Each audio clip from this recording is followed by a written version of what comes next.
just the car noise, but we're driving back to the coast and we've got a buyer for Mirrool, our boat.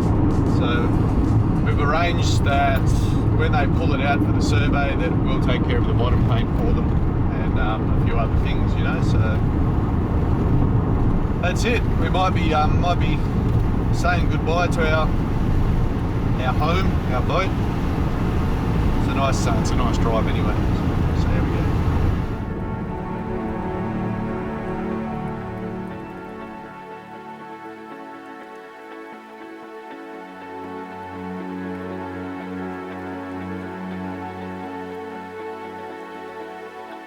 Predictably, on this weekend that we had scheduled for Mirrool's haul out, it poured with rain, but Troy still managed to get 3 coats of anti-foul on the hull in between showers. It was with mixed feelings that we decided to sell Mirrool. We were so focused on establishing our new lives that we'd only taken her out for a sail once since we moved onto the land in March. We would have liked to have spent more time sailing on her with friends and family, but our life on land has become all-consuming, at least for the time being. For us, it made sense to let her go, to someone who would give her the love, care and time she deserves. She served us well over the last 8 years and taught us many things. Got a whole bunch of current just boiling past those rocks fairly close to us. The anchor chain is fouled on the bottom. I was just doing a routine oil change and I noticed that there was a stack of new oil in the engine.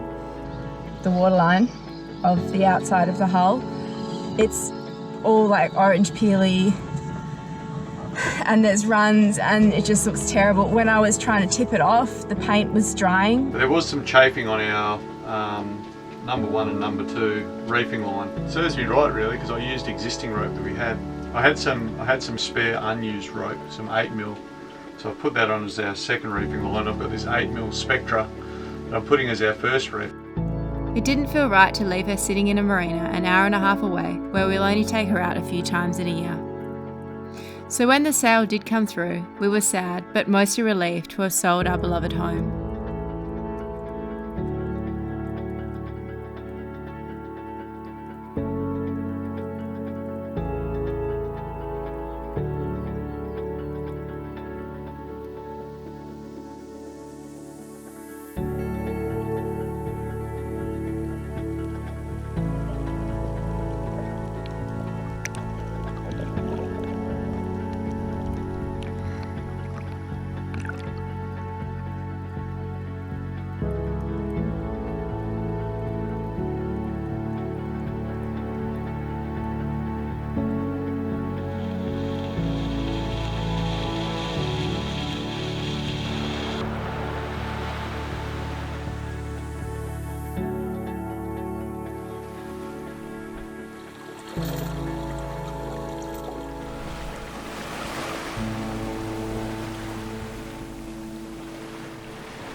We've come down to Bustleton.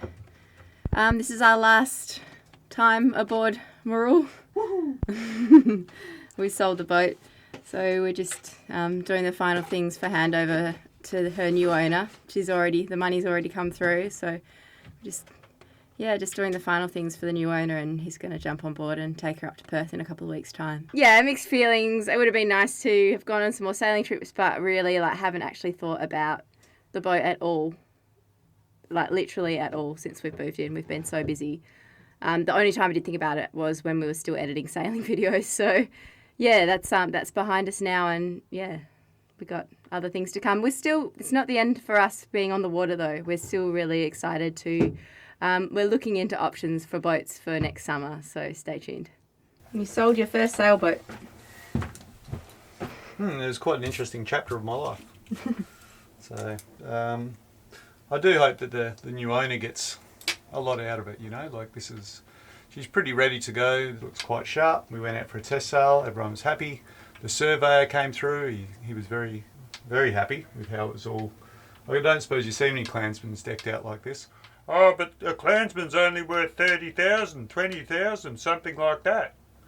You see those morons in the comments? So So yeah, we've got a happy new owner. Can't believe that we were selling it. A lot of people probably can't. And I'm just going to write a few notes just to make sure, you know, like sometimes in the excitement, new owners can cook engines by not turning on seacocks and things like that. And I absolutely want this guy to have the best possible start because he's learning to sail, and his very first thing is taking a brand new boat up to Perth.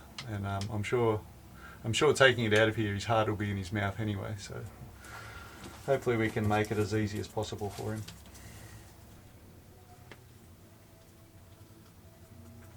Did you get all these labels when you bought the boat? No. No.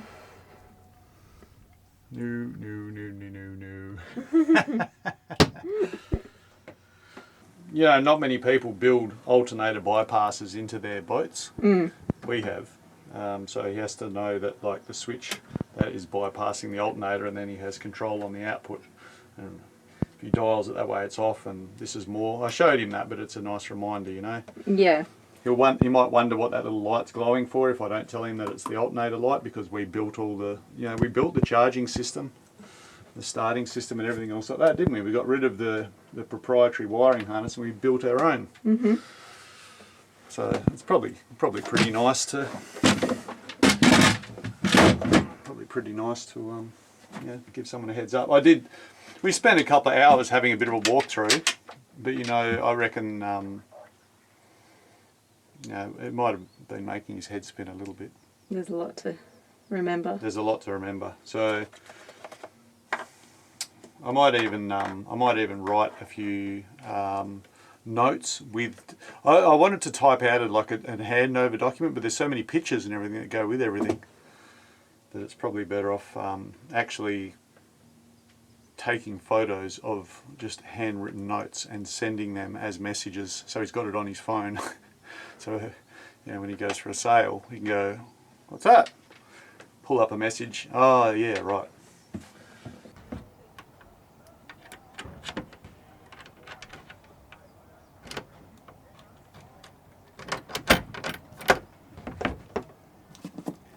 It feels funny to lock up a boat.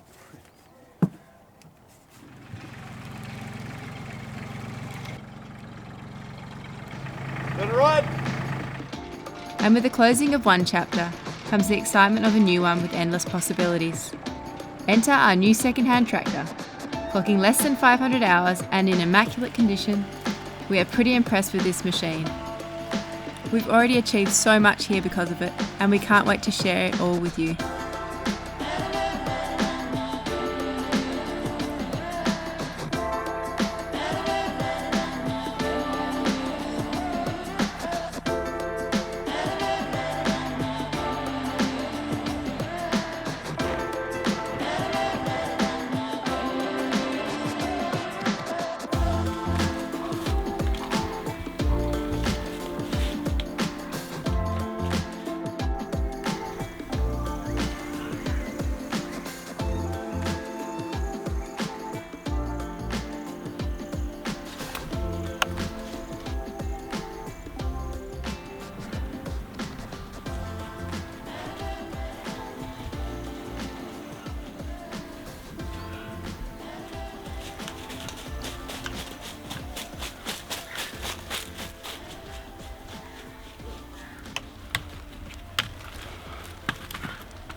Well, that pretty much maxed out our little rated for 500 kilo tractor there on the hydraulics. The relief valve's going, complaining a bit if I just try and tilt the forks, but the rams that lift the whole arms are still okay.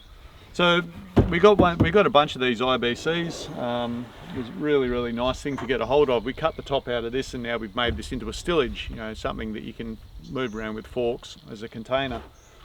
So we went and scored a whole new bunch of apples, but now the good thing is our trailer's not occupied with apples for as long as it takes the pigs to eat them all. So we really went crazy with this. We couldn't load it all the way up to the top, just because I knew that my loader wouldn't deal with it. So we've got it off there now, and I can move it up and down the slope. This load, it would be incredibly dangerous on that tractor to move this cross slope on this farm, because it's like about a 10-degree slope, maybe a little bit more actually, and there's potholes, so it'd be really easy to roll this tractor. So we went to some pains to get it in a position where I'm just going up and down a hill, because crossways we'd end up down there somewhere. Well, I wouldn't, I'd probably get crushed and the tractor would end up down there. But there we go, more apples, and this will be among the last lot that we'll do on these, so we're going to have to find another source of waste that we can feed on our piggies. And it also means, we said that once we ran out of apples, one of the pigs is going to be joining us for dinner. So that'll be happening soon. Pig, pig. Ooh-la.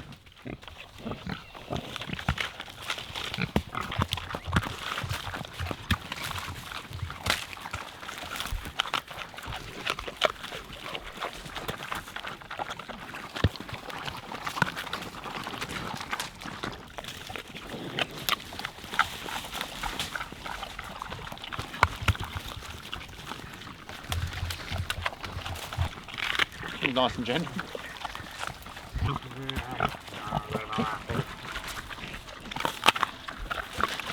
Oh, covered in pig spit. Hey Kitty, wants another apple.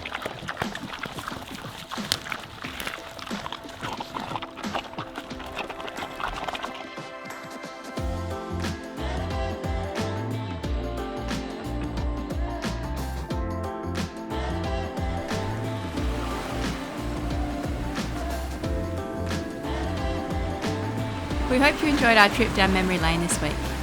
If you're kind of new here or you'd like to relive our sailing adventures again, all 208 episodes of our sailing and refit videos still remain on our YouTube page.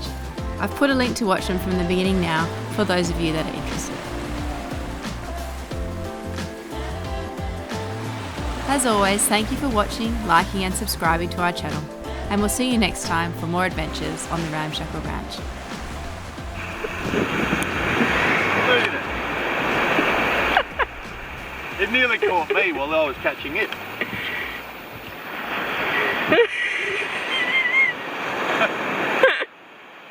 What a lobster.